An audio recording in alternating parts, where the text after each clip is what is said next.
Iran jadikan Pulau Karg zon perang dron. Persiapan pertahanan Tehran cetus, risiko korban tinggi jika US cuba kuasai Selat Hormuz.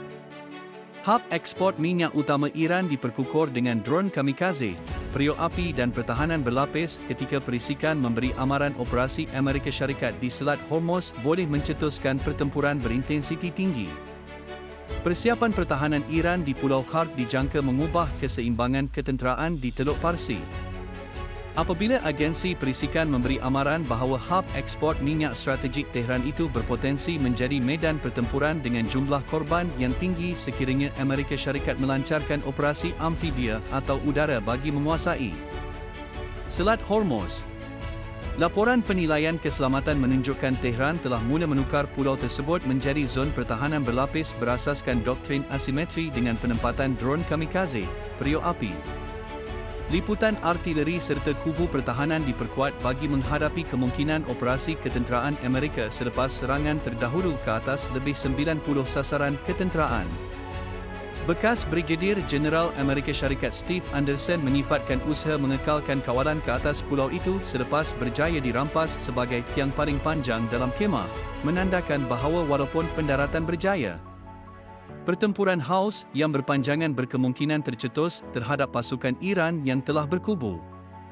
Pulau Karg yang mengendalikan hampir 90% ekspor minyak mentah Iran kini menjadi titik panas strategik selepas serangan Amerika Syarikat pada Mac 2026 yang menurut Presiden Donald Trump telah memusnahkan sepenuhnya beberapa kemudahan penting, sekaligus mendorong Tehran meningkatkan kesiapsiagaan pertahanan bagi menghadapi kemungkinan pencerobohan susulan. Imej yang tersebar menunjukkan anggota tentera Iran telah menggali parit bawah tanah, membina bunker perlindungan dan menempatkan unit dron tempur bagi menghadapi pertempuran jarak dekat.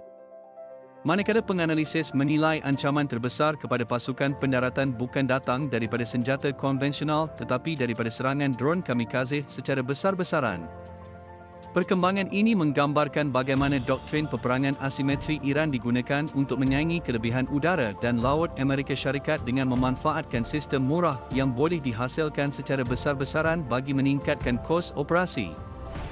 Sekaligus berpotensi menjadikan sebarang usaha merampas Pulau Karg sebagai konflik berpanjangan.